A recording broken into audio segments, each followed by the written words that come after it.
Hayırlı günler. Yine bir şiirimde sizlerle birlikte olmaktan mutluluk duyduğumu bildirmek isterim. Hepinizi saygı ve selamlarımla, hürmetlerle selamlıyorum. Eğer bu garibanın eserlerini dinlemeyi tercih ediyorsanız veya seviyorsanız üye olmanızı beklerim. Ademoğlu yoldan çıktı mı baba? Rahmet kesilmedi, bizler şaşırdık. İnanç merhameti elden düşürdük.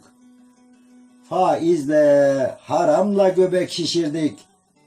Ademoğlu yoldan çıktı mı baba? Şükür unutulmuş, besmele kalkmış. Ne yazık nicesi dininden çıkmış. Ateiste göre ahiret yokmuş. Ademoğlu yoldan çıktı mı baba? Bu gidişin sonu hiç hayra değil. Allah'a şükür yok maddeye meyil. Beynamazlık moda kullara eğil. Ademoğlu yoldan çıktı mı baba? Kazanç meşru olmuş, kaynak aranmaz. Helal haram bilen neden yaramaz? Baba evladına hesap soramaz. Ademoğlu yoldan çıktı mı baba? Evli insanların arası soğumuş. WhatsApp'a, YouTube'a muhabbet doğmuş. Ahlakı, edebi yamyamlık boğmuş. Ademoğlu yoldan çıktı mı baba? Dinlemez hanımlar evde beyini.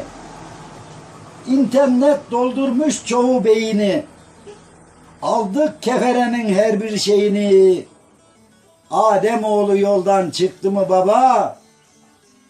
Akıllı telefon cepte, çantada. İrade meydanda, akıl kotada. İsrar ediyoruz hala hatada. Ademoğlu yoldan çıktı mı baba? Babanın sözüne evladı karşı, gençliğin dilinde inkarın marşı, yediğimiz harplar titretir arşı. Ademoğlu yoldan çıktı mı baba?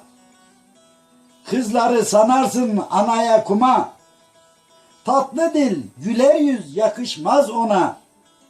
Elinden iş gelmez süslüdür ama. Ademoğlu yoldan çıktı mı baba? Hani ya komşuluk, hani akraba? Büyük küçük bilmez sanki akbaba. Adamdan sayılmaz yoksa araba. Ademoğlu yoldan çıktı mı baba? Bünyamin söyle ki insanlar duysun. Dinleyen elini vicdana koysun. Yaradandan korkan kitaba uysun. Ademoğlu yoldan çıktı mı baba? Ademoğlu yoldan çıktı mı baba?